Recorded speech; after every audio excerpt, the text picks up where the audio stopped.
breaking down every game, every day in Major League Baseball. This is the Baseball Betting Show. Here is your host, Greg Peterson.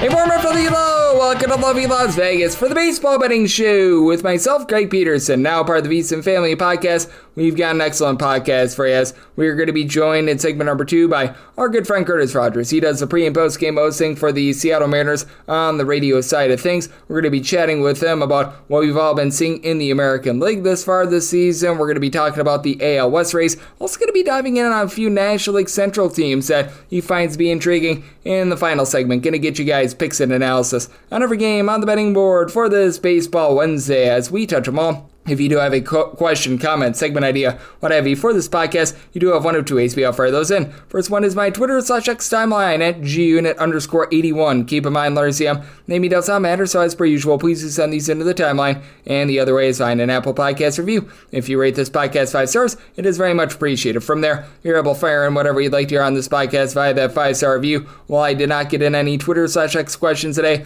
everything is powered by EdgeBoost. Over at EdgeBoost, they're making sure that bettors are able to access the funds that they want to any time of day, and additionally they are making sure that you're able to get cashback rewards as you utilize EdgeBoost. If you're looking at edgeboost.bet, utilize that promo code of Greg, G-R-E-G. That'll get you a $1 for $1 match on your first deposit up to $25. Now let's take a look back at everything that we saw in baseball on Tuesday. Try to find some trends and try to get to know these teams a little bit better. Games from yesterday is Greg buzzing about. Here is the rowdy recap. The Miami Marlins get the job done against the Philadelphia Phillies.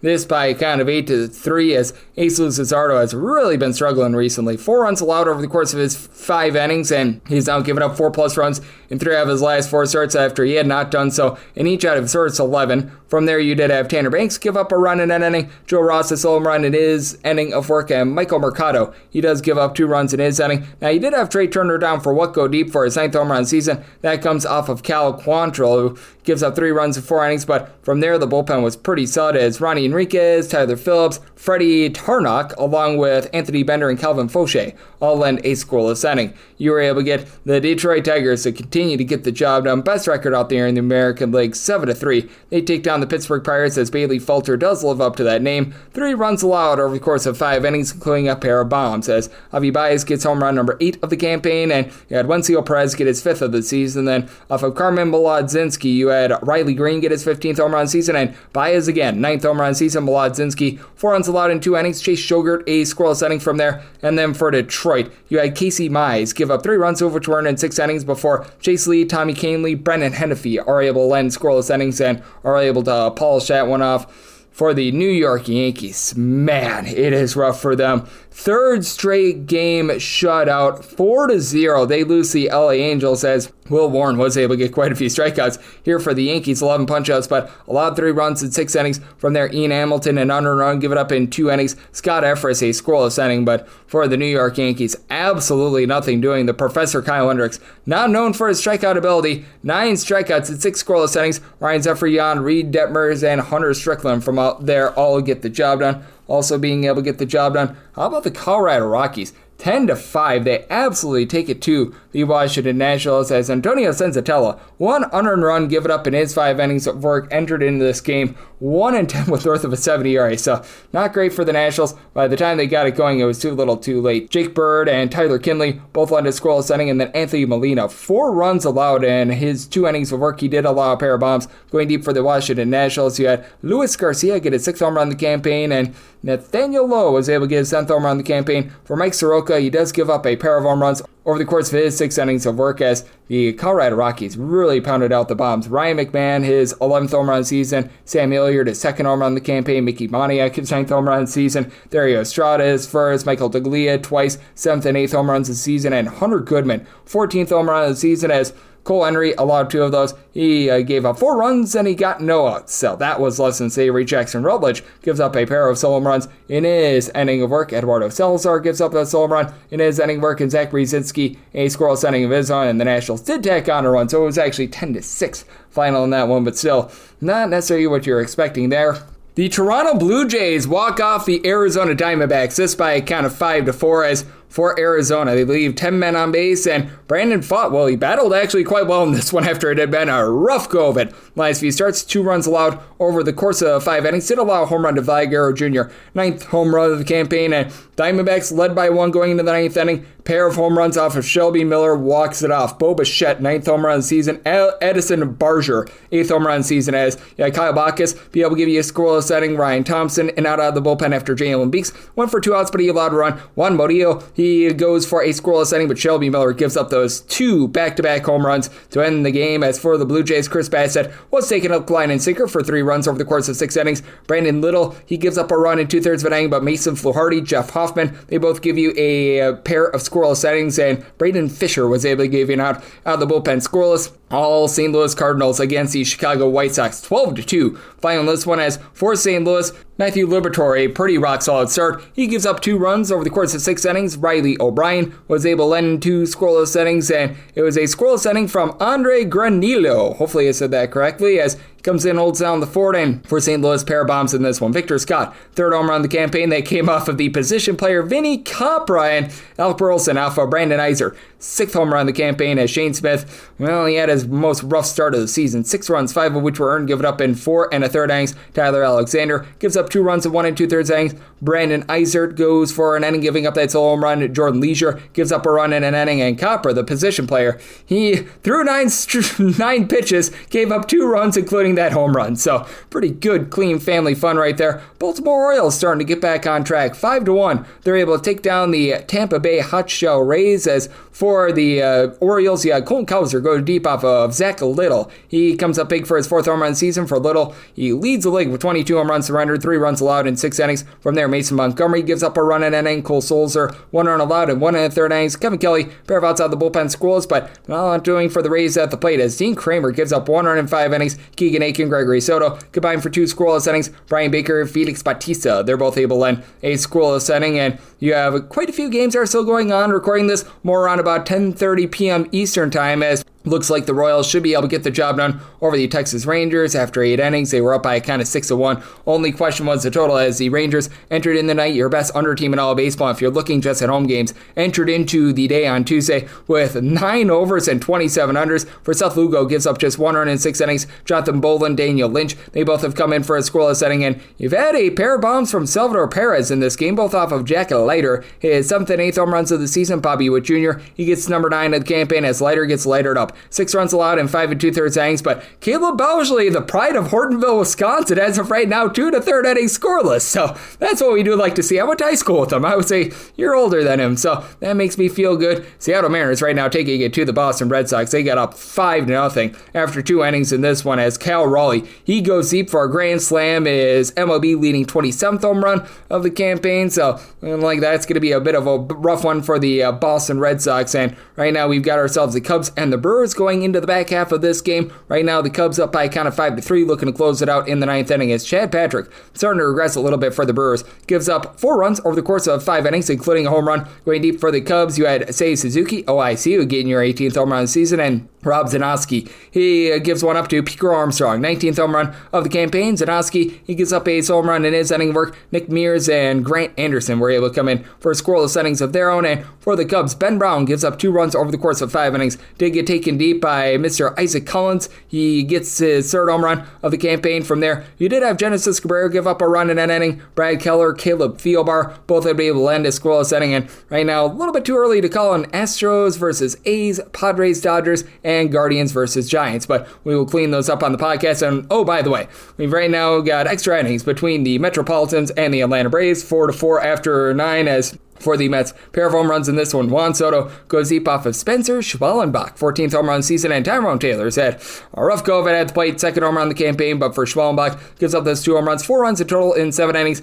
Pierce Johnson along Dylan Lee both lend a scoreless inning, and then for the old Metropolitans, Reed Garrett does give up a run in an inning. David Peterson, great name, does give up 3 runs in his 7 innings of work, and Edwin Diaz was able to send this game into extra innings. So we've got ourselves a lot that is happening in baseball right now, and if you're looking trend-wise at Major League Baseball, it has been very much an underwhelming season thus far, as the under is sitting at right in the neighborhood about 53%, and favorites on the money line overall 57.7%, 618 and 553 3 on the money line for favorites. Meanwhile, the under sitting at 53.1% to be exact, 550 unders to 485 overs with a few games from Tuesday pending. And if you look at the last 7 days of Major League Baseball, 46-32 is the favorites on the money line, so hitting at 59%. Meanwhile, 39 unders, 237 overs. So that's what we're seeing in baseball right now, and that's what we got trend-wise. Coming up next, how about if we do talk with one of our good friends, Curtis Rogers, who does such great work over at 710 Seattle Sports. He is a pre- and post-game host for the Seattle Mariners. He is going to be joining me next right here on the Baseball Betting Show with myself, Greg Peterson, now a part of the VSiN Family Podcast.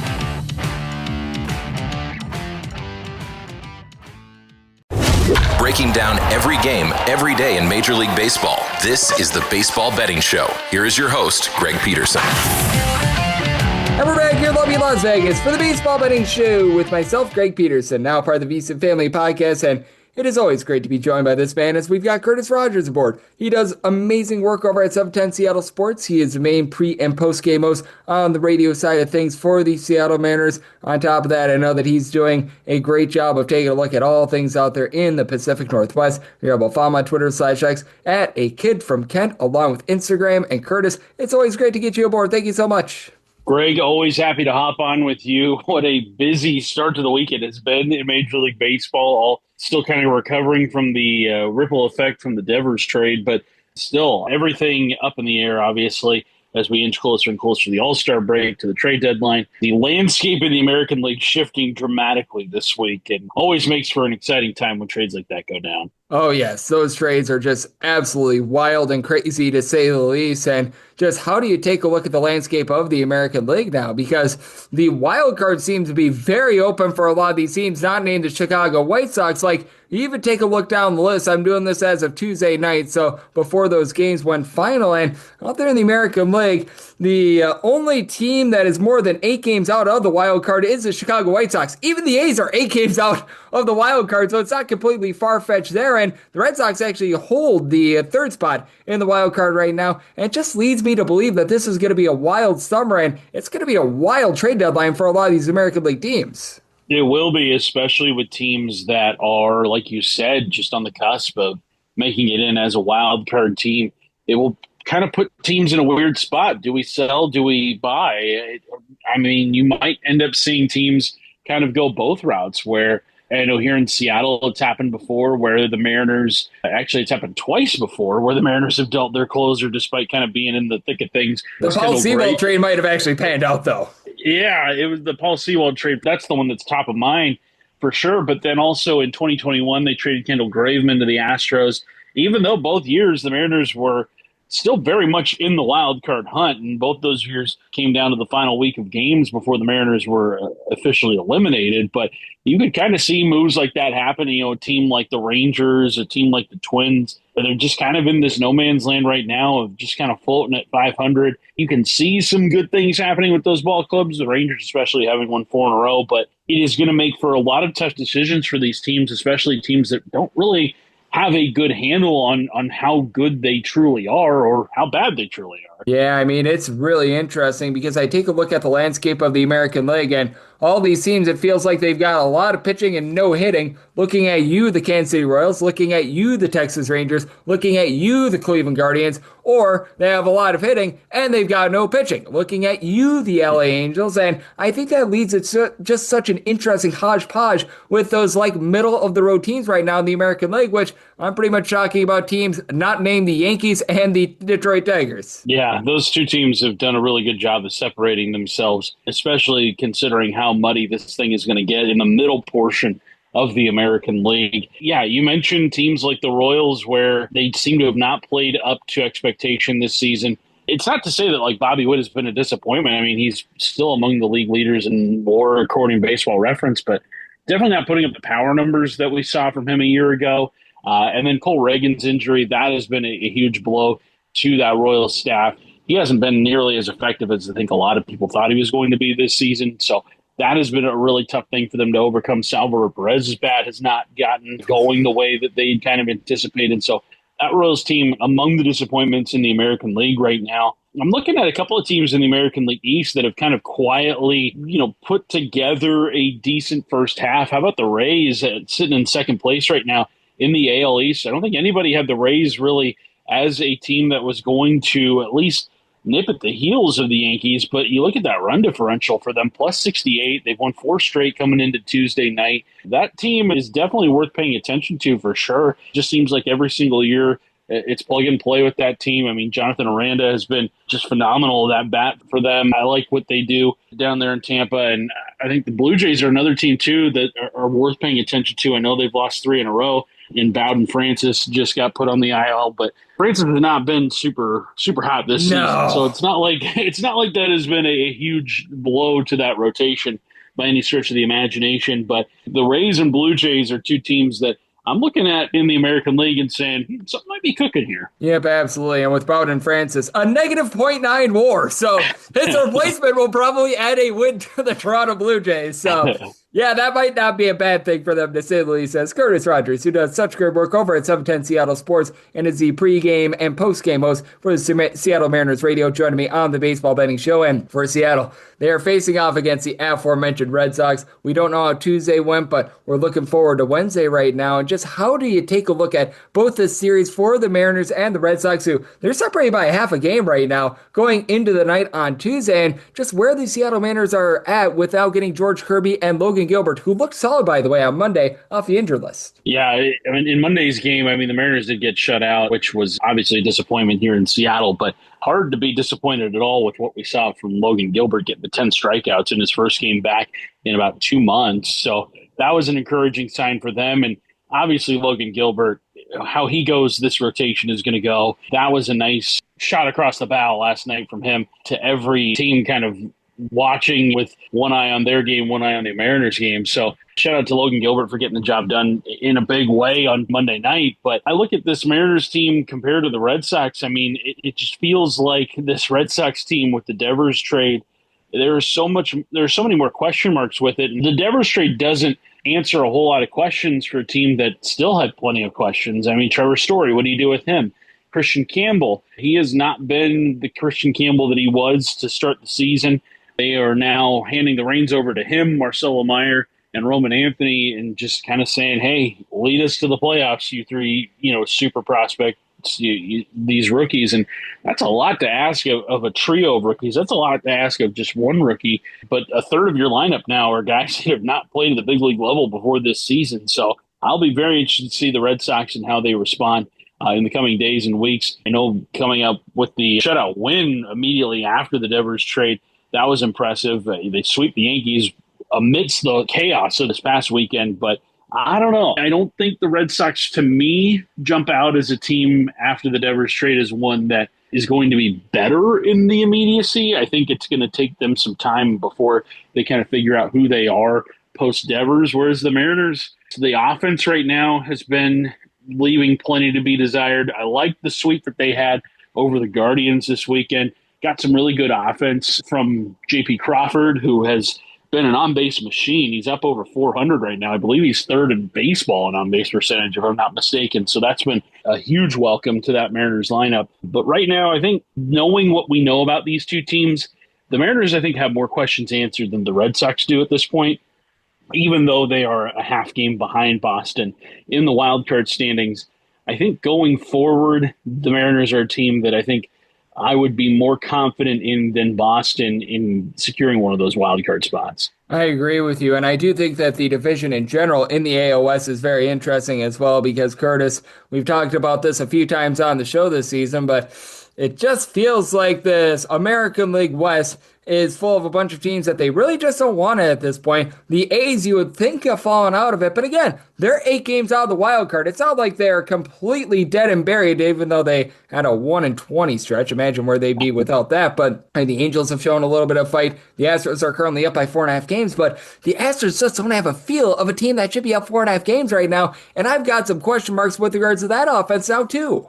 Yeah, the Astros are kind of in first place by default. They have the least amount of question marks on their roster, but I look at them, and I mean, they've gotten a great contribution from Jeremy Pena this season, who I think is finally living up to all that Paredes potential. too. Yeah, exactly. Paredes and that ballpark are a match made in heaven for the Astros. Paredes is a guy who has extreme pull numbers in his career, and that short porch in Houston. When he probably got the news that he was going to Houston, he probably jumped for joy. He kissed anybody that was around him. I mean, that is Payday. somebody that absolutely loves playing in Houston, and the numbers bear that out. So those two guys have been huge for that offense, and the fact that they're in first place without really any contribution from Yordan Alvarez this season kind of speaks to how good this team could be at full strength. Now, we don't know yet what Alvarez is going to be like coming off the IL. We don't know when he's coming off the IL, so there's that question mark. And I just look at this offense, too.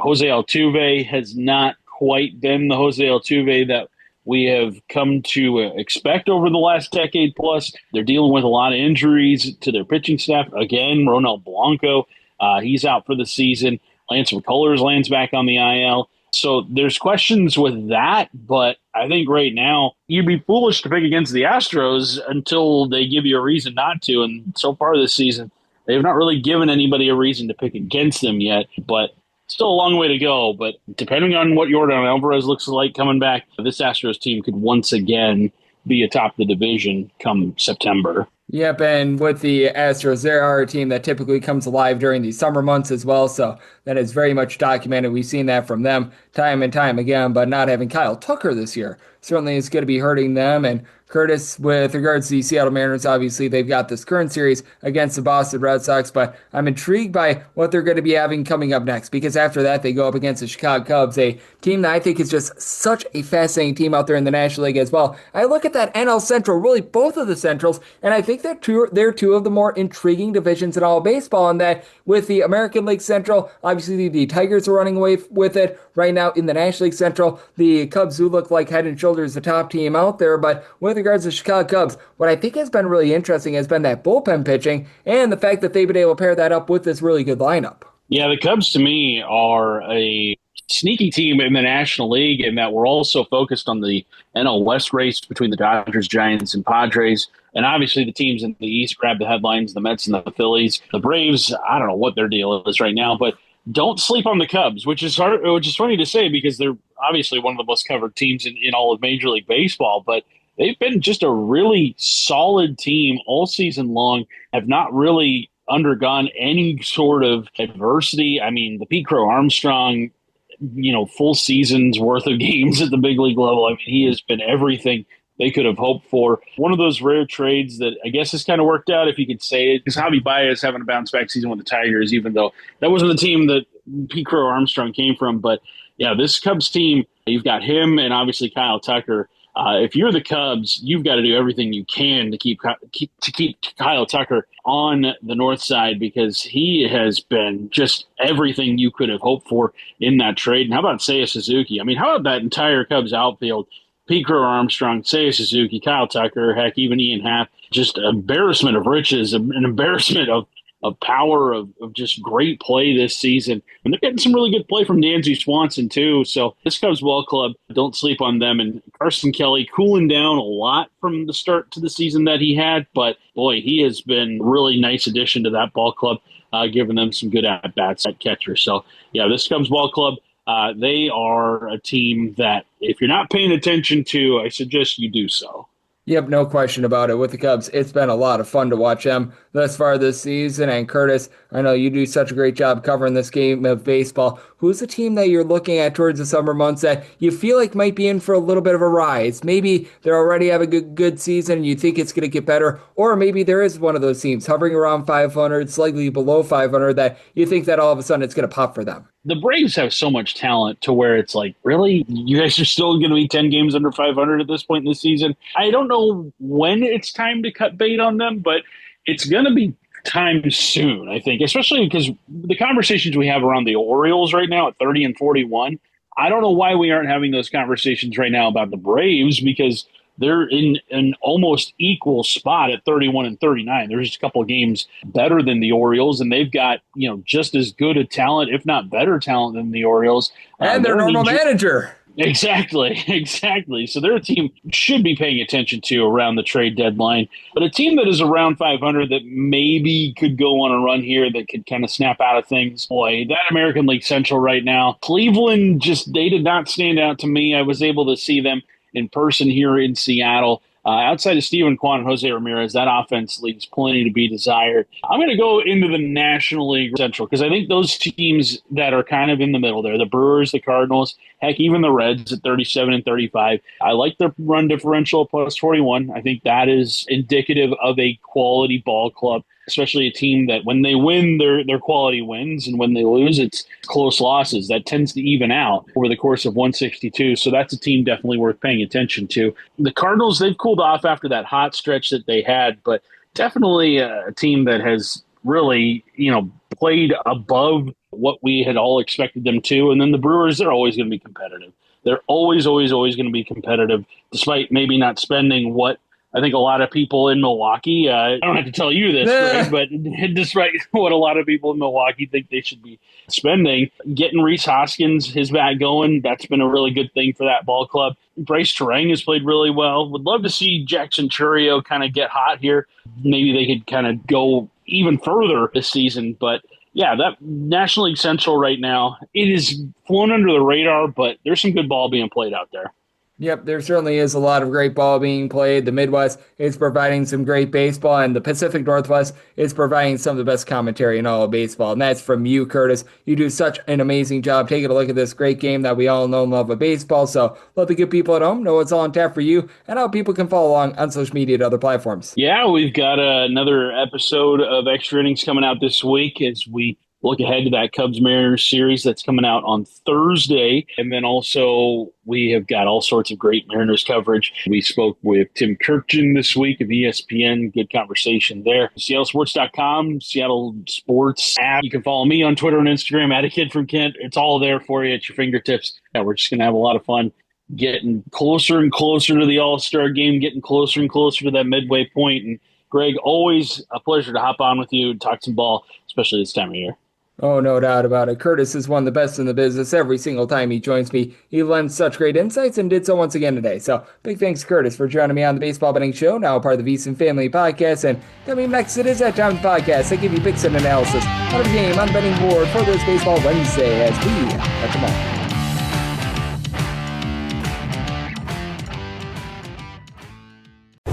Breaking down every game, every day in Major League Baseball. This is the Baseball Betting Show. Here is your host, Greg Peterson. And we're back here in lovely Las Vegas for the Baseball Betting Show with myself, Greg Peterson, now part of the VSiN Family Podcast. Always great to be joined by our friend Curtis Rogers, who does such great work over at 710 Seattle Sports. He is a pre- and post-game host for the Seattle Mariners. Every single time he joins me, he lends such great insights, and he did so once again today. So a big thanks to Curtis for joining me in the last segment. Now it is that time of the podcast. I give you picks and analysis on every game on the betting board for this Baseball Wednesday as we touch them all. If a game is listed on the betting board, Greg has a side and a total on it, so it is time to touch them all. Do note that as per usual, any changes that are made to these plays will be listed up on my Twitter/X feed at @GUnit_81, and we're going to be going in Las Vegas rotation order. This is where we go with the National League games first, then the American League games, any interleague games. Those are going to be at the bottom. That'll keep things all nice, clean, and easy. So, how about if we do get things started with 951, 952 on the betting board? It is the Philadelphia Phillies on the road going up against the Miami Marlins. As it is going to be Ranger Suarez who's going to begin the start for the Phillies, and it's all to be determined on the bump for the Fish. So this is a game that's presently off the board. Now, we have seen a few rotating starters for the Miami Marlins. I was seeing Frank Tarnock a little bit before. Adam Mazur has been popping up a little bit as well. It's looking like they're going to go with a young gun starter, and they're probably going to be going with a lot of a bullpen game. And if you get Mazur, yeah, he's not been good. So, I mean, whether it's Tarnock or Mazur, I set the Phillies initially at a minus 221 on the money line. I'd be willing to go up to a minus 132 on that run line. We need at least plus 222 to take a shot on the Fish. And then somebody told to wear an 8.5 or less, looking at the over, 8.9 or higher to the under. If you get Mazur, this guy got some starts for the San Diego Padres last year. No swing miss stuff whatsoever. Gave up a lot of hard contact. Well north of a 6 ERA. Not great to say the least. And if you get Tarnock, not like he's been necessarily the Mona Lisa Vito of pitching either. Guy that has seen a little bit of a cup of coffee at the big league level over the past few seasons, and I do believe that he threw like a whole whopping one inning this year for the Miami Marlins, but not a guy with necessarily a ton of promise either. I believe that he's made like one career start at the big league level, and at the minor league level thus far this season for the Jacksonville Jumbo Shrimp, he has been posting up north of a 4.7 ERA. So you've got a pair of guys that are relatively rough there, and you've got a Miami Marlins bullpen that's relatively rough. They are in the bottom 7 in the big leagues in terms of bullpen ERA. Now you've been able to get some good innings out of some like Ronnie Enriquez. He's been able to do a nice job. He's been able to give you a sub-3 ERA. Anthony Bender has been pretty rock solid as well. And this is a Philadelphia Phillies bullpen that they themselves leave something to be desired other than Orion Kerkering, who's been able to give you a sub-3 ERA. It's been rough for the likes of a Tanner Banks, throw in there Matt Strom, obviously Carlos Hernandez, Jordan Romano. I mean, these guys have had a very rough go of it. The Phillies 23rd in the big leagues in terms of bullpen ERA, but Ranger Suarez, you want to talk about a guy who has been really able to surge recently. This guy has been absolutely superb. As for Mr. Suarez, if you take a look at him overall, a 2.32 ERA, but he has given up a grand total of, I believe now in his last 7 starts, 6 total runs. So, I mean, he has done a nice job blocking it down. He's only giving you about 8 strikeouts per 9 innings, but he's keeping things in the yard. He's given up less than a home run per 9 innings, actually less than a half a home run per 9 innings, and he faces off against the Miami Marlins team that at home they're hitting a home run on about 1% of at-bats. You've had Kyle Sowers be able to give you 10 home runs along with Gelson Ramirez, but these guys are really not giving you a ton of power whatsoever. Xavier Edwards is able to move the line. He's hitting for about a 355 on base, and the team really doesn't swing and miss a ton. Like, you've got Otto Lopez who's able to give you about a 235 average, but he's at the very least going to make contact. You've been able to have Dave Myers hit a 333, so that's been solid, but again, no power there whatsoever, and it's been rough with Griffin Conine being out of the fold ever since he went out. But Liam Hicks has been pretty rock solid, hitting north of a 275, and Jesus Sanchez give you a bit of something as well. And for the Philadelphia Phillies, having Bryce Harper injured has been hurting them because they have really one guy that's supplying the boom. Kyle Schwarber has been amazing this year, about a 380 on base, 22 home runs, but nobody else outside of him, with Harper currently being out of the fold, giving north of 9 home runs, and Max Kepler, while he has those 9 home runs, hitting just a 220. Trey Turner, though, has been able to hit 300. Alec Boehm, Nick Castellanos, pair of guys that move the line. Heck, even Armando Sosa, when they give him at-bats, he's been able to do a pretty solid job as well, so it's an interesting circumstance. Do think that Suarez is going to be able to shut down the Miami Marlins, whether you get Tarnock, whether you get Mazier, bullpen game. I think that the Phillies should be a very sizable favorite. I'd be willing to go up to minus 132 on that run line. Need at least plus 222 to take a shot on the Marlins, and then in half or less to the over, 9 or higher to the under. 953, 954 on the betting board. The Colorado Rockies are on the road against the Washington Nationals, as Mitchell Parker is on the bum for the Nationals, and it is old Mr. German Marquez on the bum for the Colorado Rockies, and Rockies do find themselves as a Rocky-sized underdog between plus 149 to a plus 155. Meanwhile, for Washington, you're going to be getting them between a minus 165 to a minus 182 total on this game. It is 9.5. The under is even money, and the over is minus 120. And if you're looking at that initial run line of the Washington Nationals, you're able to find it at plus money right now at a plus 118. Sign me up there. I was willing to go up to a minus 111. Have the Rockies been playing a little bit of better baseball recently? Yeah, they entered into Tuesday having won back-to-back road games, but still, you've got Orlando Arcia and Thairo Estrada trying to save a team that's right now averaging between 2.7 and 2.8 runs per game away from home. That is still dead last in the big leagues. Hunter Goodman has been really good. He's actually got 10 home runs on the road thus far this season. The rest of the team outside of him has 22 home runs on the road thus far this season. So that's been relatively rough. You've got so many of these guys like Ryan McMahon, Sean Borchard, even Orlando Arcia they brought in, hitting below the Mendoza 200 when they are on the road. And for Mitchell Parker, things have been less than savory. 46 ERA. He is only giving up 1 home run per 9 innings, but he's getting fewer than 6.5 strikeouts per 9 innings. He is giving up a few too many walks as well, but for Omar Marquez, he's been a human pinata this year. He's giving up 12 hits per 9 innings, north of a 6.6 ERA. Now, if you look at the fielding independent numbers, they actually do point to quite a bit of positivity for Omar Marquez because he's only giving about 2.8, 2.9 walks per 9 innings. He's only giving up 1 home run per 9 innings, so he's actually been able to do an okay job of keeping things out in front of him, but he's just allowing a whole heck of a lot of general contact. 419 fielding independent, as a matter of fact, and for the Colorado Rockies, the bullpen was looking relatively good with the likes of Zach Ognos and company, but that started to regress a little bit. You do have a pair of guys in Jimmy Harrigan along Jake Bird who have been able to give you a sub-35 ERA, but we are starting to see a lot of these guys, shall we say, go down the toilet bowl a little bit more. As I was mentioning Zach Ognos a little bit before, he throw in there as well Ryan Rolson, Seth Alverson, guys like this, posting up north of 4 or 5 ERA. That's been rough, though. You do have Victor Vodnik now off the injured list. He's been able to give you a sub-3.5 ERA. And for the Washington Nationals, you've had James Wood be able to give you good Wood, 18 home runs this season. He has been rock solid, and it's a Washington Nationals team that, I'm not going to say that they're the most amazing team with their offense or anything like that, but they're starting to pick it up a little bit. It is a bunch that is about 19th in the big leagues in terms of total runs per game. You'll be able to get good production out of something like a CJ Abrams, north of 265. He's been able to hit some bombs for this team. Additionally, you've been able to get really good production in terms of moving the line and just finding a way on base out of Alex Call, who's been able to give you about a 380 on base when he's been out there on the field. Ahmed Rosario has been about a 265 as well. You do have Nathaniel Lowe along with Josh Bell giving 9 home runs apiece, but both of these guys leaving something to be desired with regards to overall batting average, and Brady House getting called up to the big league level is big, and it's even bigger because the Washington Nationals have a bullpen issue right now. They are dead last in the National League with regards to their bullpen ERA. Jose Ferrer has been rocking well north of 5 ERA thus far this season. After a few good innings, Jackson Rutledge has went down the toilet bowl. He's posting up north of 5 ERA. Eduardo Salazar has been a disaster for the team. You do have Kyle Finnegan, who's been a pretty solid closer, but we saw him blow that game on Monday as well. So you've got all sorts of issues with regards to this team. It's survival of the fittest. They're trying to mix and match with regards to that bullpen, but I do think that Mitchell Parker goes out there, lends a pretty solid start. Did sell my total 9.4 and the 9.5. I just don't know if the Rockies do their part with this total, like the under, and I do like that run line of the Nationals.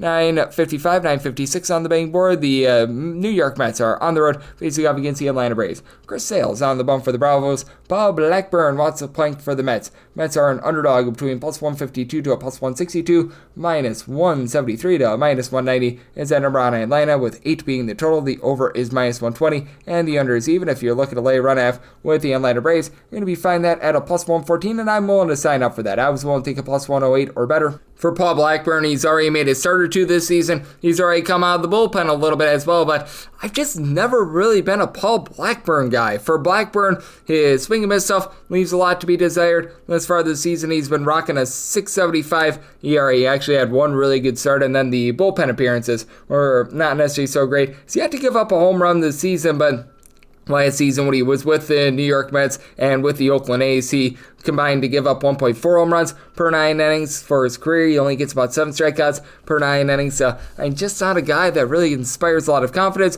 Now he is backed up by a New York Mets team that does rank in the top 5 in the big leagues in terms of bullpen ERA. Oscar Brazobin has been a really good long guy, being able to supply a sub-2 ERA. Reed Garrett, Edwin Diaz, the shorter guys are providing a sub-3 ERA. Ryan Stanek has been a little bit hot and cold, but even some like Max Kranick, Jose Buto, these guys have come in as long relievers and have been able to do a solid job. I'm probably going to need quite a few of them because I don't think that we're going to be seeing Blackburn too long for this game. You do also have a quartet of guys on the offensive side of things for the Mets that have been really mashing the ball. Juan Soto, Brandon Nimmo, both up to 13 home runs apiece, and for both of these guys, they're picking it up with regards to their average, and Soto back up to nearly a 390 on base. Pete Alonso, 15 home runs with a 390 on base. You've had Francisco Lindor supply 14 home runs. He's up to about a 350 with regards to his on base, and then for Jeff McNeil, he's come off the injury list and he's been solid. 7 home runs, hitting for about a 365 with regards to that on base. You've had guys like Mark Vientos, Brett Beatty be a little bit rough in the infield, but all in all, you've got a Mets team that is in the top 8 with regards to run creation. And for the Atlanta Braves, if you look overall for the season,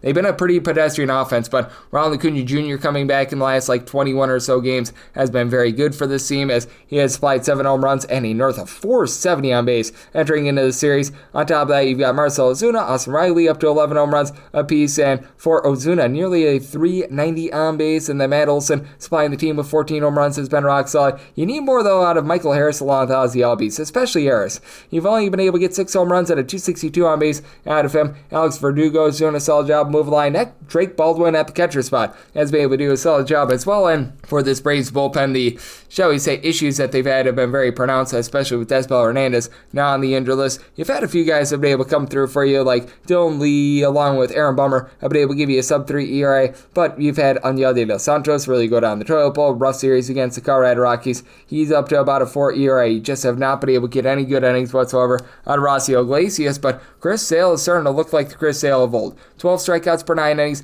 2.79 ERA, and even better fielding dependent as he doesn't give out a lot of walks either. About 2.7 walks per 9 innings. He has allowed 7 home runs in north of 80 innings thus far this season, but has gone out there and has been completely dominant. 0 or 1 runs allowed, and now each out of his last, if you're looking at earned runs, in each out of his last 5 starts, and he has given up 2 earned runs or fewer now each out of his last 9. So I do think that he goes out there, dominates this Mets lineup. I did set the Braves where I'm willing to take plus 108 on that run line, so looking there, do think that there might be a tad bit of regression with regards to sales, so I did set my total at 8.2. Here at the 8, I do like the over. 957, 958 on the card. The Milwaukee Brewers are on the road facing off against the Chicago Cubs as Jameson Ion is on the bump for the Cubs, and the Miz, Jacob Mizorowski, is on the bump for the Brewers, and with the Brewers, you're going to be finding them as a little bit of a underdog in this spot. You're going to be getting them between a plus 128 to a plus 136. Meanwhile, in that neighborhood, a minus 148 to minus 157 is the number on the Cubs. No total on this game since it is a Wrigley Field game. It is going to be very much based on the wind, and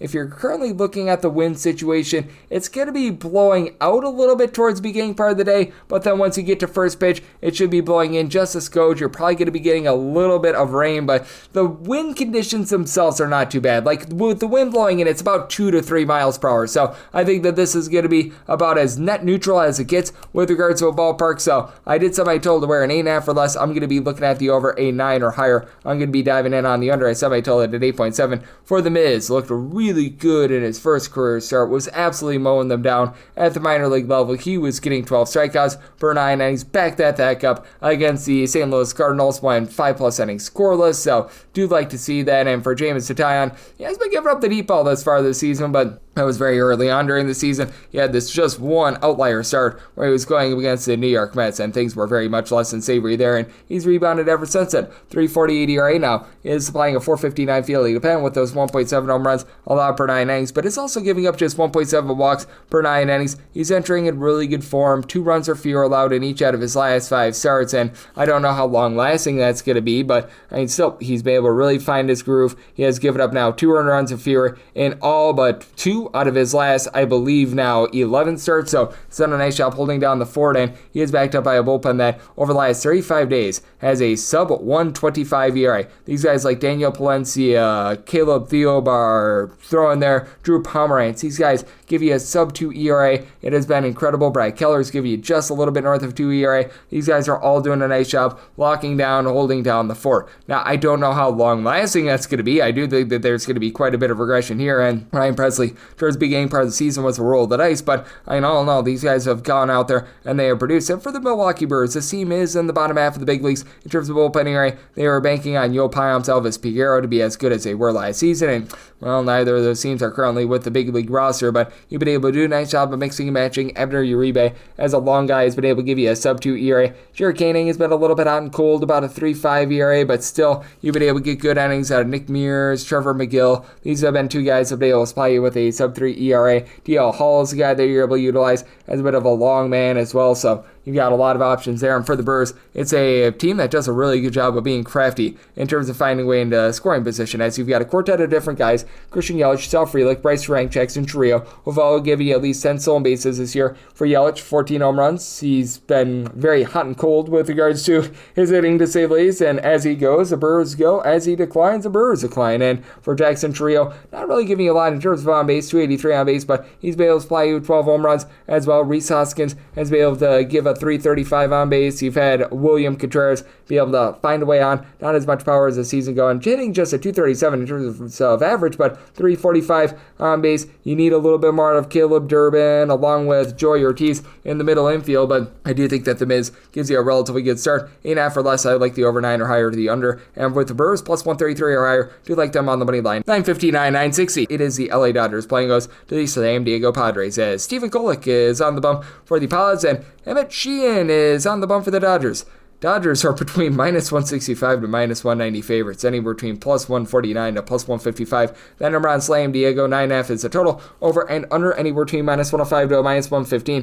Going to be willing to take a shot on the over. I set my total 9.6, but I can't get with Emmett Sheehan being this big of a favorite. When he pitched in the big league level at the 2023 season, because he missed all of 2024, he was rocking a 4.97 ERA. Now, he had good swing and miss stuff, 9.5 strikeouts per 9 innings, but was certainly giving up the bombs. He was giving up north of 3 walks per 9 innings, and when it comes to the flip side with the San Diego Padres team, you've got a guy in Steven Kolek who's been able to give you a 3.5 ERA. Now, the fielding dependent is a little bit closer to about a 4.3, as he is not necessarily too much of a strikeout guy. 6.6 strikeouts to 3 walks per 9 innings, but keeps the ball in the yard, giving up 1 home run per 9 innings, and then he is backed up by a bullpen that ranks in the top 7 in the big leagues in terms of ERA. We saw Robert Suarez blow that save against the Arizona Diamondbacks over the weekend, but he, Adriano Hone, Jeremiah Estrada, you've got a sub-2 ERA out of Jason Adam. All these guys are supplying a sub-325 ERA, and for the Padres, it's been more or less a pedestrian offense this season. With the outfield, you've been looking at guys like Tyler Wade, Brandon Lockridge, not necessarily amazing there, but you do have now Manny Machado, a north of 310. He's up to a double-figure amount of homers. Fernando Tatis Jr., coupled with as well Gavin Sheets, 11 plus bombs out of both of these guys.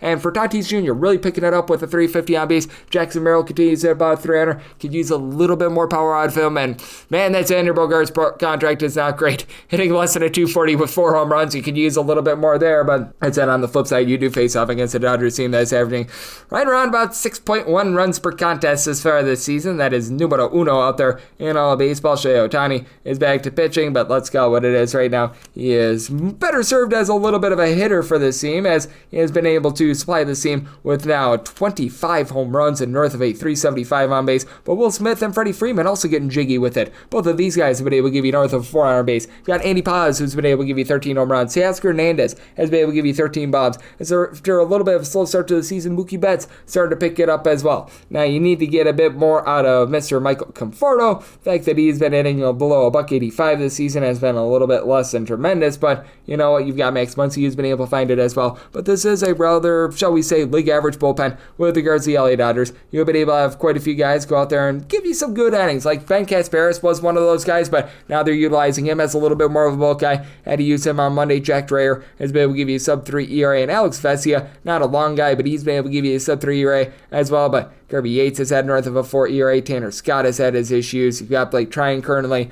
on the injury list, and Michael Kopech is right now trying to work his way back. So, interesting scenario here. I was willing to take a plus 132 or better on this Pods money line. So, looking at the Padres, and I'm going to be looking at the over. 961, 962 on the card. The Boston Red Sox are on the road against the Seattle Mariners. Luis Castillo is on the bump for Seattle, and Garrett Crochet is on the bump for Boston. 7 is the total. The under is between minus 110 to a minus 115. Over is between minus 105 to a minus 110. With Boston, between minus 118 to a minus 125 is the number with them. Plus 101 to plus 113 is that number on Seattle. And with the Seattle Mariners, I did set them at a plus 107. So I'm going to be willing to take a shot at a plus 108 or better on that Seattle Mariners money line. With Garrett Crochet, he has been able to do a really good job of being able to lock down. His strikeout stuff is some of the best that you're going to find out there in all of baseball, as he has been supplying a 224 ERA. That fielding paying more around a 273, 11 strikeouts per 9 innings, and with Garrett Crochet, he's been very good in this recent stretch. Had that one start against the New York Yankees where he gave up the 5 runs, but 2 runs or fewer allowed in 4 out of his last 5. Now, what you're going to be able to get out of this Red Sox lineup moving forward is a little bit of a question mark. Roman Anthony on Monday hits his first career home run, which you'd love to see, but now without Rafael Devers, obviously it's a endeavor for this team to be able to find some good, clean offense. You've been able to have Weiler out for his 13 home runs thus far this season, but not hitting for the world's greatest amount of average. Jaron Duran has been hot cold all season long. It's been a little bit better recently, but still hitting about a 265. You're mixing and matching with regards to some of these, shall we say, more platoon guys, as you have had Rob Refsnyder, Abraham Toro, Rami Gonzalez, all at above a 300. Not necessarily getting a lot of power out of those guys, though. Ceddanne Rafaela, it's a 250, but doesn't necessarily draw a lot of walks. 6 home runs this season, but for the Red Sox, one of their saving graces has been their bullpen. This has been a top 8 team with regards to bullpen ERA. Aroldis Chapman still give you 12.5 strikeouts per 9 innings and a sub-2 ERA. He's been tremendous there. You've got Justin Slayton, Brendan Bernardino, both a sub-3.5 ERA, but they've been a little bit hot and cold. Greg Weisert, though, has been amazing. Sub-3 ERA. Garrett Woodlock is a long guy. He's able to give you a sub-3 ERA as well. And then when it comes to the Seattle Mariners team, you've got a guy in Luis Castillo who's seen a big drop-off with regards to his swing and miss stuff, but he's still doing a relatively solid job of making sure that he's able to keep things in the yard. And when it comes to Seattle, it's the most pitcher-friendly ballpark in all of baseball if you look at ballpark metrics from the year 2024, and Castillo has been the primary beneficiary of that 3.29 ERA. Overall, I'm only about 7.5 strikeouts per 9 innings, but is giving up just 1 home run per 9 innings, and you take a look at what he's been able to do specifically in Seattle, that's where things are a big giant kicker, as he's been able to give you a 2.35 ERA, has given up only about 0.95 home runs per 9 innings when he's been at home this far this season, so has done a nice job there. And for the Seattle Mariners bullpen, it is a little bit touch and go for the Mariners. You're finding them in terms of bullpen ERA hovering right around 15th or 16th in the league, but Gabe Spire, Matt Brash, Andres Munoz have been able to give you a sub-3.5 ERA. Heck, Carlos Vargas has been able to give you some good innings as well. It's been the likes of Trent Thornton that have really just not been able to provide for this team, and I do think that for Seattle, they're going to be able to find a way to be able to get to Garrett Crochet a little bit. We have seen Cal Raleigh start to have a little bit of falter this season. 26 home runs overall for the campaign, but entered into Tuesday with a little bit over a week stretch without hitting a bomb. You've had J.P. Crawford give you north of a 385 on base. You've also been able to get some good production on someone like a Dylan Moore. Rowdy Tellez gives you a double-figure amount of homers, but is hitting for no average whatsoever. And then you've got Julio Rodriguez heating up or a Polanco cooling down, but both of these guys in between about a 262, 270, 11 to 10 home runs a piece out of both of those guys. So I do think that with Seattle, you've got just enough firepower to get the job done here at a plus 108 or higher. Do like them on the money line. Made my total a 7.1, so I also do like this 7 over. 963, 964. The New York Yankees play host the LA Angels. Jack Conowitz is on the bump for the Angels, and Ryan Yarbrough goes for the Yankees. Yankees do find themselves as a pretty sizable favorite. You're going to be getting them anywhere between minus 205 to minus 227, and we're in that neighborhood about plus 185 to a plus 192 is that number on Los Angeles.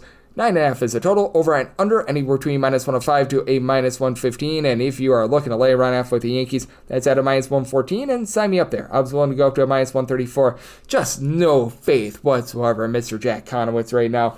Rocking a 5.53 ERA, 1.6 home runs, 4.1 walks per 9 innings allowed, and he's not even getting swings and misses. Only about 6.3 strikeouts per 9 innings, backed up by a bullpen that I recognized that on Monday they looked solid, but I mean, really, other than Hunter Strickland, everyone has north of a 4 ERA for this team. Strickland has actually been a really nice find, but I mean, the likes of Ryan Zephyrion, I recognize that he's been better recently, but Reed Detmers, Kenley Jansen, Brock and Roll Burke, these guys have all been giving you north of a 4 ERA, and for the Yankees, it's obviously less than savory with Luke Weaver being on the fold, but you've got Fernando Cruz who's been able to give you a sub-3 ERA. Tim Hill has been rock solid along with Yuri De Los Santos, and you've got a guy in Ryan Yarbrough who's got a 396 with 1.4 home runs per 9 innings, 396 with regards to that ERA. But for Yarbrough, if you look at things from overall this season, he's actually been far better when he has been in the role of a starter rather than as a bulk guy, which I find to be very intriguing because the opener that the Tampa Bay Rays founded many years ago was actually based on Ryan Yarbrough being able to come in after the first few batters of a game, and that's how it was actually founded. But I mean, for Ryan Yarbrough, when he has been a starter this far this season, he's actually been far better. That actually goes down to a 3.89 ERA. When he was pitching out of relief, he was giving up about 1.8 or so home runs per 9 innings. As a starter, it still needs a little bit of work, but more like 1.2 home runs per 9 innings allowed, and you've got a Yankees lineup that they were very, very cold going into the day on Tuesday. They had scored like 4 runs in their last 4 games, but you know that these guys aren't going to be staying down for long. Aaron Judge has been incredible with his north of 460 on base. He's right now supplying the team with 26 home runs. You know what you're going to be able to get there. You need the other guys like Austin Wells, Ben Rice, Trent Grisham, all between 11 and 13 home runs to step it up a little bit more, especially with regards to Wells and Rice hitting below a 230. You've had Cody Bellinger be able to give you about a 320 on base, and Paul Goldschmidt, he's not giving you the same power that he has in the past. Still 370 on base. It's been a bit more touch and go over the last few days, but still, I do think that for the LA Angels, this is just such an all or nothing lineup that's intriguing because currently they are dead last in the big leagues in terms of their on-base percentage, but they are second in the league in terms of home runs on a per-at-bat basis away from home, as you've got Taylor Ward supplying a 271 on base but 18 home runs. Zach Neto has been the lone of their double-figure home run guys. Has really been consistently getting on base, hitting for about a 275, and then Logan O'Hoppe, Joe Adell, Mike Trout, all in between at 222 to 227. Trout does have a 314 on base for O'Hoppe and Joe Adell, both below a 295 on base. You've had Yoel Makata be in and out of the lineup all season long, and for Jorge Soler, 285 on base, just relatively rough to say the least. Do think that the Yankees go out there line base the Angels, semi-total 9.7, so I like the over and the Yankees on the run line. 965, 966 on the card. You've got the Tampa Bay Rays, and they are going to be playing us the Baltimore Orioles. As you got Taj Junkel, Milton Bradley, who's going to be on the bump for the Rays, and it's all to be determined on the bump for Baltimore, which is why this game is off the board. And right now, through the grapevine, it's looking like it's going to be Trevor Rogers, and if it is indeed Trevor Rogers, this would be a second start of the season. I did set the Rays at a minus 164 on the money line. I'd be willing to go up to a minus 163 there, or if you could get a plus 120 or better with regards to this run line, and I would need at least plus 165 to be able to take a shot on the Orioles, and did set my total to wear a 9 or less. I'm going to be in on the over a 9.5 or higher to the under for Taj Bradley. He certainly has had his hard contact issues throughout his career, and he has seen quite a bit of a dip in his swing and miss stuff thus far this season. But for Bradley, after he had given up so many home runs in the last few seasons, he's been able to really tone down on the strikeouts, but has been able to do a better job of inducing soft contact. 1.1 home runs allowed per 9 innings, 8 strikeouts per 9, 4.35 ERA, 4.33 fielding dependent. It's been all based on one bad start that has really ruined him. He gave up 7 runs in his start against the Miami Marlins, but I mean, past that, this guy has actually been pretty rock solid over the last month or so, as he has now allowed 2 earned runs or fewer, as he's given up a few unearned runs in 4 out of his last 5 starts, and in now 7 out of his last 9 starts. So do think that that is going to be able to help out this team moving forward. And when it comes to the flip side for Trevor Rogers, when he went out there against the Boston Red Sox a little bit earlier in the season, he looked very rock solid after he was just so bad after he was traded away from the Miami Marlins last season. Last season, when he was in a Orioles uniform, he was posting up north of a 6 ERA, just was giving the team a big giant nothing burger whatsoever. So we will see if that was a little bit of a flash in the pan, or if that is going to be something of a sign of things to come. As for Trevor Rogers, if you take a look at the minor league numbers thus far this season, because I don't want to place too much emphasis on that one start where he was able to go out there and he went 6 1/3 innings scoreless, but that said, when it comes to AAA Norfolk this far this season, he is rocking at a 5.46 ERA. He is getting 8 strikeouts per 9 innings. He's kept the ball in the yard to his credit, but I mean, man, it's been a little bit interesting to say the least. He has made 7 starts and he's only won 29 and 2/3 innings, so isn't necessarily lending the world's greatest amount of length either, and he's backed up by a bullpen that's currently in the bottom 10 in the big leagues in terms of ERA. Now you do have Felix Bautista, who's been looking quite a bit better recently. He, along with also Brian Baker and Keegan Aiken, have been able to give you a sub-3.5 ERA, and Gregory Soto, to his credit, is looking a little bit better, but you got Sir Anthony Dominguez, who's been giving you nearly a 4 ERA. It's been a case where these mix and match guys, like they were looking at Cianel Perez before they landed him on the injured list, have just not been able to give you a ton in general as well. And we'll say Andrew Kittredge coming back in this bullpen, being able to fly a sub-3 ERA, that's pretty rock solid, but you've also got an Orioles lineup that is averaging about 3.9 runs per game. Now, with the Baltimore Orioles, you've got a lot of guys that were injured, like a Colton Cowser or Jordan Westberg, who are coming back, and they should be able to give this team a little bit of production moving forward, and you have really been able to have Gunnar Henderson do a nice job move line. He's hitting north of a 275 for this unit, but still do have to have quite a bit of question mark with regards to a lineup that's currently led by Cedric Mullins. In terms of the home run power, he spent a bit of time on the injury list, 11 bombs, only give you about a 233 average, and Ryan O'Hearn, 386 on base, 10 home runs. He's been able to do a nice job for the team as well. We are noticing Adley Rutschman hitting a little bit better for the team, hitting for about a 235 now, so he's been able to see that go northward a little bit, but as Sinclair said, hitting below 200, that's been relatively rough, and you do have a Tampa Bay Rays team that all of a sudden has been a top 10 team in the big leagues in terms of runs per game. Junior Caminero and Brandon Lau, a combined 31 home runs, has been a big reason why both of these guys hitting above a 250. You've got Yandy Diaz now hitting a 265 over the last 35 days. He's been able to give you north of a 280 average. Now, the guys at the bottom of the lineup have still been rough. The entire catcher spot with Danny Jansen and company, Taylor Walls, Cameron Misner, these are guys hitting a 220 or lower without a lot of power, but you've been able to have Jonathan Random move the line, give you north of a 4 on our base, and you know this with the Tampa Bay Rays. This bullpen is going to come through in spades for you, as this team is currently number 1 in the American League with regards to bullpen ERA. Have had so many guys like Garrett Clevenger, Manuel Rodriguez, Pete Fairbanks, Eric Gorze, who've all been able to give you a sub-250 ERA. Kevin Kelly, he's been a little bit hot and cold, and he's been a little bit in and out with regards to injury 3, but sub 3.5 ERA out of him as well. So I do think that with the Tampa Bay Rays, they are going to be able to take you to the Baltimore Orioles in this spot, minus 163 or better. Looking at the Rays, plus 165 or higher. Looking at the O's, and then a 9 or less, I'm in on the over 9.5 or higher, the under 967, 968 on the betting board. You've got the Kansas City Royals, and they're going to be on the road facing off against the Walker Texas Rangers.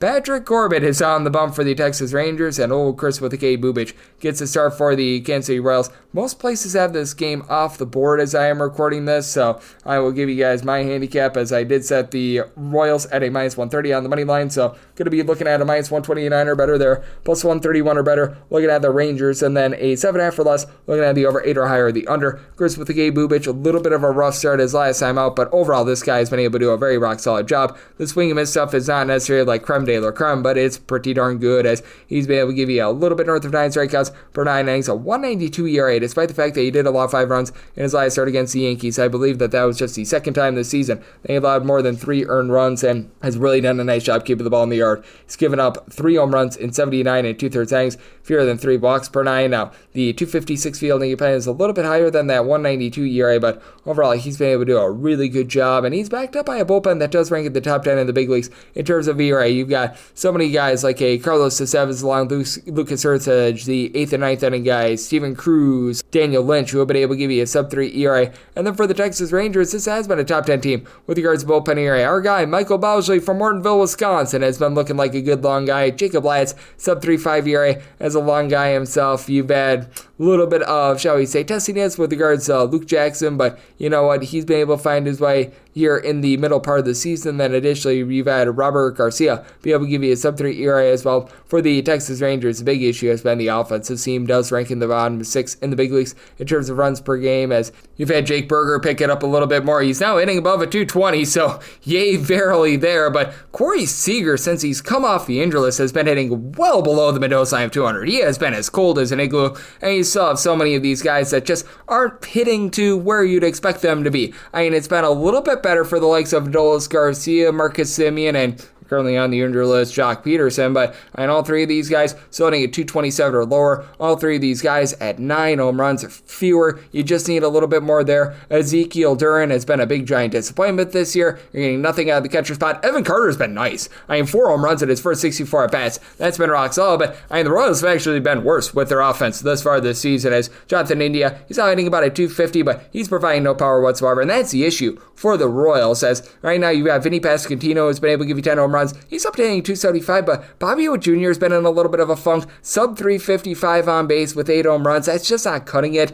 You've got Miguel Garcia hitting above a 3. That's pretty rock solid, but Salvador Perez hitting for less than a 280 on base with 6 home runs. You just need a bit more there. Jack Caglione, since he got called up to the big league level, has been great. Kyle Isbell, Drew Waters, they're moving line, hitting about a 265, but not a ton of power there, and I do think that it's such an interesting scenario here, because I just think that Chris with K. Bubich is much better than Patrick Corbin, and I do think that there is going to be a little bit of regression with our good friend in Mr. Patrick Corbin. I believe that he has pitched well above his skis thus far this season. Is he better than what he showed the last few years? Yes, he is, but still, 366 ERA compared to a 455 fielding dependent, 6.6 strikeouts per 9 innings, 1.4 home runs per 9. I do think that things are going to be going a little bit sour for him after he's given up 3 earned runs or fewer each out of his last 6 starts. So I did set my total 7.9, 7.5 for the less, looking at the over 8 or higher, the under, with the Royals going up to minus 129 on that money line, plus 131 or better, looking at the Rangers. 969, 970 on the betting board. The Houston Astros are on the road against the Athletics, as Luis Severino is on the bump for the A's, and one Framber Valdez is on the bump for the Astros. And Astros are in between minus 153 to a minus 164 favorite, and between plus 133 to a plus 141 is that number on the A's, and total on this game is 9.5. The under is minus 120, and the over is even. And with the Athletics, I did set them at a plus 183. I was willing to go up to a minus 114 in terms of this Astros run line. Right now, seeing that initial opener with regards to that Astros run line, it's about a minus 110. I would be willing to lay that for Framber Valdez. He has been pretty rock solid, and you know what you're going to be able to get out of Framber Valdez. One of the best in terms of being able to induce soft contact in all of baseball. Strikeout numbers are good, but he's not necessarily a strikeout artist. This year, he's actually been quite up with 9.6 strikeouts per 9 innings. That's tracking to be the second best of his career. Career is more about 8.8 strikeouts per 9 innings, but I mean, he's only giving up about 0.6 home runs per 9 innings, 310 ERA, 2.87 fielding dependent, and has really been able to hit his stride.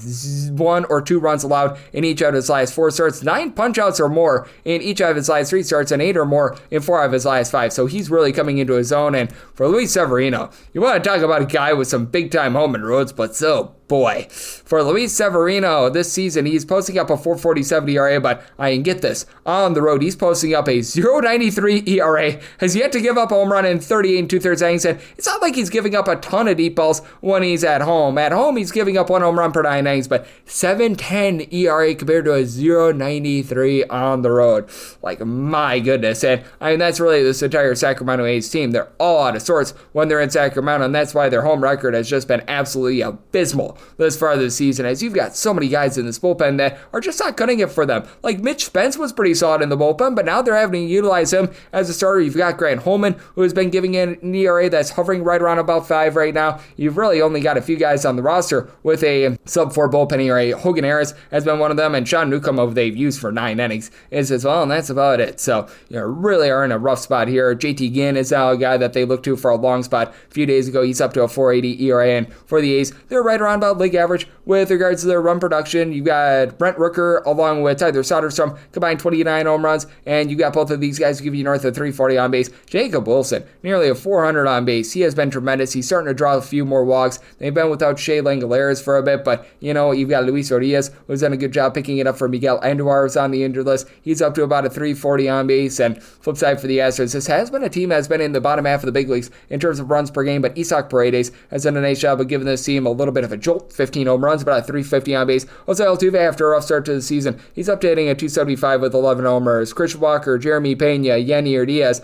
all hitting for 9 home runs, but with Diaz and Walker, both about a 275 on base. Pena more like a 375, so you need these guys to move the line a little bit more, like some Mauricio Dubon and company that they mix and match with towards the bottom lineup have not been savory, but what has been savory for this Astros team has been the fact that this bullpen has been rock solid. 6th in the big leagues entering into Tuesday with regards to their bullpen ERA. You got the Bryants, Brian King, Brian Abreu, who both been able to give you a sub-3 ERA. Sean Dubin has been able to give you a sub-2 ERA. You've had Bennett Sosa be able to come in there, give you some good spots as well, and then Josh Hader looking like the Josh Hader of old. So I'm going to be willing to lay that run line with the Astros. And I did set my total at a 10.1. So right now, seeing this total at a 9.5, I like the over. 971, 972 on the card. The Detroit Tigers play host to the Pittsburgh Pirates. Andrew Heaney is on the bump for the Buccos. Tariq Skubal goes for Detroit. And Detroit, massive favorites, setting between minus 282 to a minus 295. And you're going to be getting anywhere between plus 232 to plus 252 on the Pittsburgh Pirates. 7 is the total. Over and under, both at minus 110. And for the Tigers,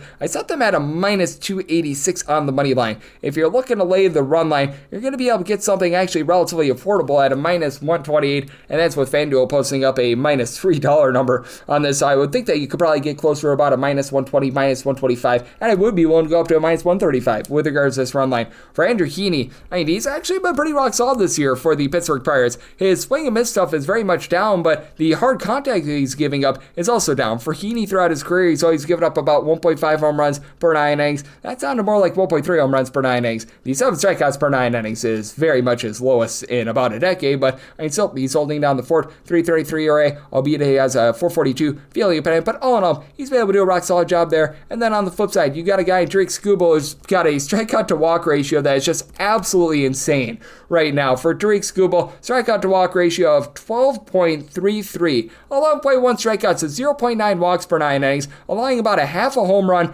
per 9. He has given up 1 run in his last 4 starts, going 7+ innings in every one of these starts, and now he goes up against a Pittsburgh Pirates team that is in the bottom 3 in the big leagues in terms of runs per game. And for the Pittsburgh Pirates, he's had Oneil Cruz do actually a relatively solid job of being able to give you 12+ homers, and he's giving you darn near about a 335 to a 340 with regards to that on base. Andrew McCutchen, he's been able to give you some good at-bats as well. He's one of the only 3 guys on this roster that have given you north of 4 home runs this season. As Mr. McCutchen, he's been able to give you about a 350 on base, and then Brian Reynolds is the other guy with north of 4 home runs, but he's sitting at 223, and there's just a lot of guys on this roster. They're hitting a 225 or lower. Spencer Horwitz just above that at a 227, Cabrian Hayes at a 229, but then you go to Alex Canario, Tommy Pham, Emmanuel Valdez, who has been in and out of the lineup, Henry Davis, Jared Trollo. All these guys are just giving you a big giant nothing burger, and for the Pittsburgh Pirates, the bullpen has actually been picking it up. They're getting back to right around about league average in terms of their bullpen ERA. If you take a look at what they've been able to do over the last 30 days, things have actually been very much on the up and up. Number 6 in the big leagues in terms of that bullpen ERA, as you've got David Benhar starting to straighten things out after he had a year plus where he was just not great to say the least, but Dennis Santana has been able to give you a sub-2 ERA. Chase Shogert has been looking relatively solid. Tim Meza has been injured, so that's been hurting them, but Caleb Ferguson, a sub-340 ERA. And for the Detroit Tigers, since the All-Star break of the 2024 season, this team is number 1 in the big leagues in terms of bullpen ERA. So many guys that you're able to mix and match with. Brant Herter can be an opener when you need him to, but he, Tommy Kahnle, Will Vest, these guys have been able to give you a sub-260 ERA. Chase Lee has been relatively rock solid in this bullpen as well, and I think that Tariq Skubal goes out there and dominates. Semi-total 6.8. I'm going to take that 7 under and the run line of the Tigers. 973, 974 on the card. The Arizona Diamondbacks at the road to face off against the Toronto Blue Jays. Eduardo Rodriguez is on the bump for the Arizona Diamondbacks, and Eric Lauer goes for the Toronto Blue Jays. Currently not seeing any openers on this game because books were not knowing if Lauer was going to be going or not, but I've got my handicap as for the Arizona Diamondbacks. I put them at a plus 134, so I'm willing to lay up to minus 133 here with the Jays, plus 135 or higher, looking at the Diamondbacks, and set a total of 9.2, 9 or less, looking at the over 9.5 or higher. The under for our Eric Lauer, probably not going to be going much more than perhaps 3 innings. If you're really, really lucky, you might be able to get 4 innings out of him, but they've been sort of utilizing him as an opener plus, I think is the best way of looking at it. Like in his last appearance, he went 4 1/3 innings. He gave up 2 runs against the St. Louis Cardinals, but I mean, he's been solid in small doses, as he's made 9 appearances thus far this season, 237 ERA. Now, I do think that this number is going to be creeping up a little bit. He is giving up 3 walks and 1.2 home runs per 9 innings. Fielding independence more around about a 412, but he's done a nice job going out there and holding down the 4-9 for Eduardo Rodriguez. 6.27 ERA thus far this season. Now, in his 2 starts since coming off the injury list, not bad. A combined 4 runs allowed. Now, only about 8 strikeouts in 11 1/3 innings. He has been very lucky to weasel his way out of a lot of situations, as he's given up 12 hits and a few walks in that time span as well, but still, he's looked a little bit better. He's got a 427 fielding independent, giving up the 1.6 home runs per 9 innings, and he does face off against a Blue Jays team that is in the bottom 8 in the big leagues in terms of home runs on a per at-bat basis, but for the Blue Jays, it does feel like they're starting to find their swagger at the very least a little bit, as you don't necessarily have that one guy that's really knocking the ball out of the park. You've got George Springer lead the way with 10 home runs, and a nice renaissance here, about a 350 on base. You've been able to have Bo Bichette along Viagra Jr., both be able to hit between about a 265 to 275, 8 home runs apiece, and for Guerrero, 375 on base. Playing guys moving the line is Alejandro Kirk, don't call his name, hitting above a 300. Nathan Lukes, Miles Straw out there in the outfield, both hitting about a 265, and Luke's about a 360 on base, so he's been banged up. Anthony Santander being out of the lineup has not hurt this team at all, because, man, he has been rough, to say the least. But, I mean, what has really been a saving grace for this Toronto Blue Jays team has been that overall bullpen, the way that they've been able to mix and match. If you've had some like a Paxton Schultz give you a sub-325 ERA, you've got Uriel Rodriguez, who's been a relatively good long guy. Last 30 days, 309 ERA, that ranks 7th in the big league. So these guys like Brandon Little and company mixing and matching have been very good. And for the Arizona Diamondbacks, bottom 5 team in the big leagues in terms of bullpen ERA, the A.J. Puck injury is still really marring the seam, as you've had Jalen Beeks be able to give you a sub-3 ERA along with Shelby Miller, and everyone outside of those 2 guys have been untrustworthy. Justin Martinez with a 4 ERA. Ryan Thompson is giving up all sorts of runs. Scott McGough, well, that has not been great to say the least as well. Anthony DeSclafani is now a guy that they're looking at for some long relief. They picked up Taylor Scott off the scrap heap as well, so this has been less than tremendous. But what has been good for the Arizona Diamondbacks, top 7 team with regards to runs per game, Ketel Marte of the Marte Parte, giving you a home run every about 14 or so bats with a 400 on base. Corbin Carroll, along with Eugenio Suarez, 20 plus home runs apiece with Carroll, give you about a 330 on base. Suarez doesn't necessarily hit for as much average, but you've been able to have Lourdes Gurriel picking up 10 home runs, now hitting above a 255. Geraldo Perdomo's moving the line, 365 on base. Pavin Smith has given you darn near a 400 on base as well. So with the Arizona Diamondbacks, I do think that they're going to be able to get some runs up on the board, but I do think that in the end, Blue Jays get the job done. Willing to lay up to minus 133 with them, plus 135 or higher. Looking at the Sinks, and then 9 or less and on the over 9.5 or higher. The under 975, 976 on the board. The Minnesota Twins are on the road facing off against the Cincinnati Reds, and yes, we're on to Cincinnati. Who's on to Nick Lodolo getting the start for them. Bailey Ober goes for Minnesota. Minnesota is anywhere between even money to minus 110, anywhere between minus 108 to minus 112. Then around Cincinnati, 8.5 is the total. Over is between minus 120 to a minus 125. Under is between even and plus 105, and I like this total over. I did set my total at a 9.2. For Bailey Ober, he has just been getting really tattooed all season long in the way that he is just not missing bats like he has in the past. For Bailey Ober, getting in that neighborhood about 7 strikeouts per 9 innings, and has really had some issues Padres on the road. Overall for the season, 4.40 ERA, 4.79 fielding independent, though 7 strikeouts per 9 innings, compounded with the fact that he's now given up about 1.6 home runs per 9 innings. And for Mr. Ober, he had a relatively rough last home start, so now his home and road splits are very much in line. 4.22 home ERA, 4.65 ERA on the road, so very much less than tremendous there. And for Nick Lodolo, his swing and miss stuff is way down this year as well. Always a career about 10 strikeouts per 9 innings guy. That's down to about 8. Now he's doing a better job keeping the ball in the yard. He's given up 1.1 home runs per 9 innings and fewer than 2 walks per 9 innings, but he's had a little bit of a rough go of it recently, giving up 3+ runs in 3 out of his last 4 starts. And for this Reds team, you've got a bullpen that's been hit or miss to say the least. Graham Ashcraft has been a load of Ashcraft. He's right now supplying the team with a little bit north of a 4 ERA. Additionally, you've been able to have Tony Santillan be relatively solid in this bullpen, and you've been able to get some good innings as well. And Taylor Rogers, both of these guys, a sub-3 ERA. Lyon Richardson has actually been a good long guy as well, but they had to send Alexis Diaz down to the minor league level. I have no faith whatsoever in Emilio Pagan, solid ERA, but he gives up a bunch of bombs. And for the Cincinnati Reds,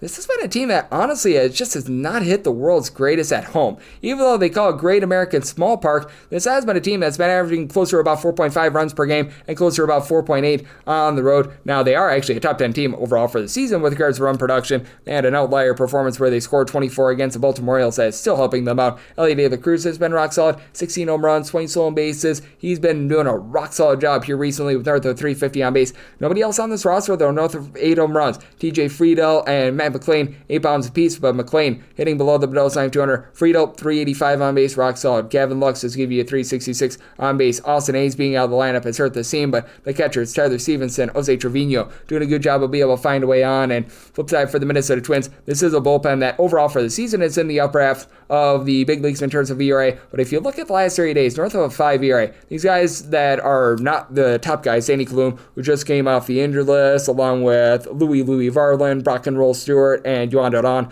have all been able to give you a sub 250 ERA, but Cole Sands is now experiencing regression with a 4 ERA. Griffin Jacks is bringing Jacks up all season long. When you look to someone like Cody Funderburk, that has not been great as well. Oriel Kala has been absolutely offline for the Minnesota Twins pedestrian offense. You've got Byron Buxton along Trevor Lornich combining for 21 home runs this season. Buxton has been able to give you about a 340 on base. Ty France, he's been able to give you about a 330 on base as well. Harrison Bader has been able to move the line, but he's starting to regress a little bit as well. And Cody Clemens was having a really nice run to begin the season, and now he's giving you 6 bombs and 94 at bats, but he's only getting about a 225 as well. So interesting circumstance here. I did set the Twins as a very slight favorite. I do think that this bullpen is going to be able to round into form. Nick Lodolo is a guy that I just don't have a lot of faith in general, so I did set the Twins at a minus 108, being able to get them right around about even money or so. I'm going to be looking at that money line, and I do like this 9 over, 977, 978 on the card. The St. Louis Cardinals are on the road facing off against the Chicago White Sox. Sean Burke is on the bump for the Southsiders. Sonny Gray is on the bump for the Cards, and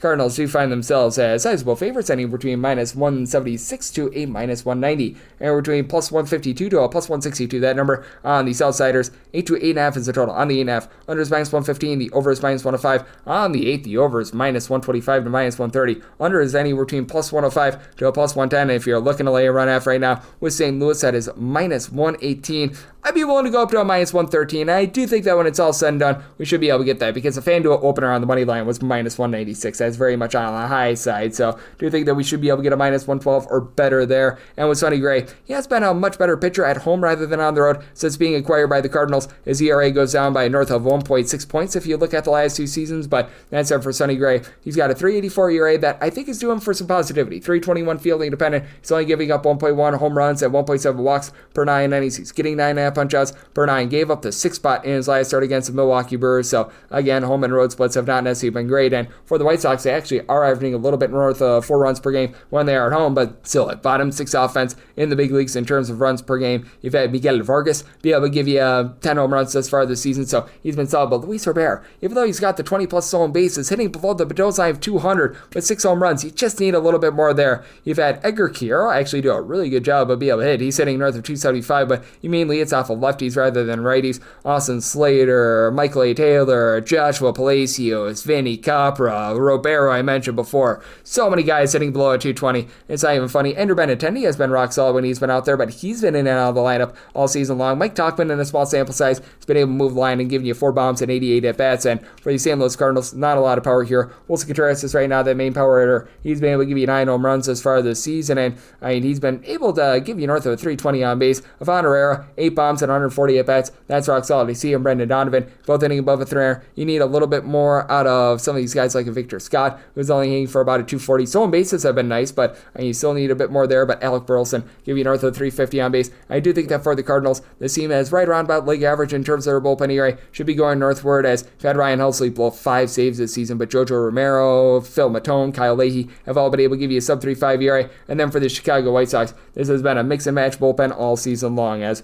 right now you've got the likes of Jordan Leisure, Cam Bouger, Tyler Alexander, all providing north of a 4 ERA. Brandon Eisert has been a roll of the dice. Now Dan Altavilla has made a few appearances, and at the humble age of 32, he's actually looked relatively solid. First 8 appearances has yet to give up a run, so yay verily there. But that said, I do think that for the Cardinals, they do a nice job of being able to get to Sean Burke, as well as Mr. Burke has been, I would say, pitching well above his skis as far as this season, as this is not a man that's missing too many bats. This is not a guy that's doing a tremendous job with regards to command. He is for the season giving you about 6.9 strikeouts and 4.2 walks per 9 innings, and he's given up 1.4 home runs per 9 innings. Somehow, some way, a 4.71 ERA, backed up by 5.14 fielding independence. So do you think that the Cardinals get to him here? But do you think that this is going to be a low-scoring game and Sonny Gray gets the job done? Semi-total 7.8. I like the under and the run line here of the Cardinals up to a -112. And wrap things up with 979, 980 on the card. Got the San Francisco Giants playing with the Cleveland Guardians, as got Justin Verlander on the bump for the Giants and Logan Allen for the Guardians. And your total on this game is 7.5. Over is -120. The under is even, and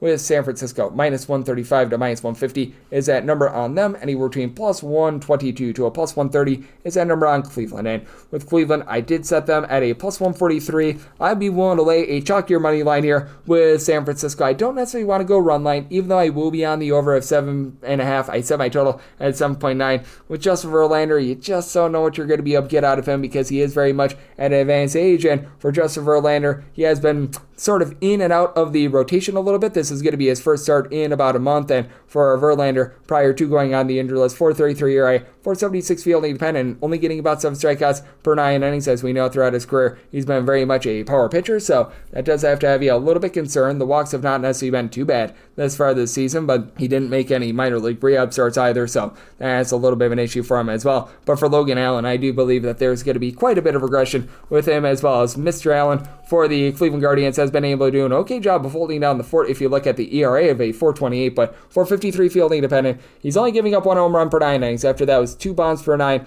last season, but 4.1 walks per 9 innings, fewer than 7 strikeouts per 9 innings, and yeah, this has been a case where you've had a Cleveland Guardians bullpen go straight down the toilet bowl. Emmanuel Clase has looked a little bit better recently, but even he blew a save against the Cleveland Guardians a few days ago. You've got Tim Aaron, who's rocking north of a 4 ERA. You've actually had Hunter Gaddis along Cade Smith, both give you north of 12 strikeouts per 9 innings. Gaddis a sub 2 ERA, Cade Smith a sub 3 ERA, but I mean, these guys like Joey Cantillo and company that you're trying to mix and match with have not been great. And for the Cleveland Guardians, bottom 10 team in the big leagues in terms of runs per game, because the bottom of the lineup is not hitting. You've had Jose Ramirez give you 13 home runs. He's hitting about a 325, and Steven Kwan is hitting about a 300 as well. Carlos Santana, he's able to give you about a 340 or so with regards to that on base, but you just take a look up and down the boulevard, and man, you've got Kyle Manzardo, who's been hitting about a 208, albeit with 11 home runs, and Bo Naylor does have 9 home runs, but Elaine Thomas, Brian Rocchio, who's now been sent to the minor league level, Will Wilson, John Kenzie Noel, so many guys hitting below the Bedell's line of 200. David Fry, in his small sample size, has not been able to do anything whatsoever. And to send Noel down to the minor league level as well. And on the flip side for the San Francisco Giants, now you've got Rafael Devers in the fold. That should be able to help this team out greatly, especially with Matt Chapman right now dealing with a little bit of injury. And you've had some guys towards the bottom of the fold not be producing for the Giants. They had to cut bait with Lamont Wade Jr. because he was not cutting it. Austin Kanizer has seen a few looks at the catcher spot. William Adames, both hitting below a 215, but do have Eloy Ramos, who's been able to give you 11 bombs. He's been able to provide north of a 285 with regards to that average. And I will say for Mr. Adames, who I mentioned before, 3 home runs over the last 10 days, starting to pick it up a little bit. You've got Dom Smith, who's been moving the line as well, and for the Giants, what really pushes this team over the top is the bullpen. Number 1 team in the big leagues in terms of bullpen ERA. Camilo Duvall looks like the Camilo Duvall of old, as Randy Rodriguez, you're able to throw in there Tyler Rogers, Eric Miller, so many guys give you a sub 2 ERA. Even Spencer Bivens in a long roll has been able to give you a sub 3.35 ERA. So I do think that the Giants go out there, get the job done. Want to lay up to a -145, 7.3 on that money line, and I'm in on the total over. I set my total at 7.9, and that'll wrap things up for the Wednesday edition of the Baseball Betting Show, now part of the VSiN Family Podcast. Big thanks to our good friend Curtis Rogers over at 710 Seattle Sports for joining me in the last segment. If you do like hearing from this fine podcast, Baseball Betting Show, you're able to subscribe wherever your podcasts, Apple Podcasts, Google Play, Spotify, Stitcher, and TuneIn. If you have a question, comment, segment idea, what have you for this podcast, you have one of two ways to be able to throw those in. First one is my Twitter/X timeline at gunit_81. Keep in mind, letters EM, they mean does not matter. So, per usual, please do send these into the timeline. The other way is via an Apple Podcast review. If you rate this podcast 5 stars, it is very much appreciated. From there, you're able to fire in whatever you like here on this podcast via that 5-star review. And I'm coming at you guys every single day throughout the baseball season, which means I'm back with you once again tomorrow. Thank you.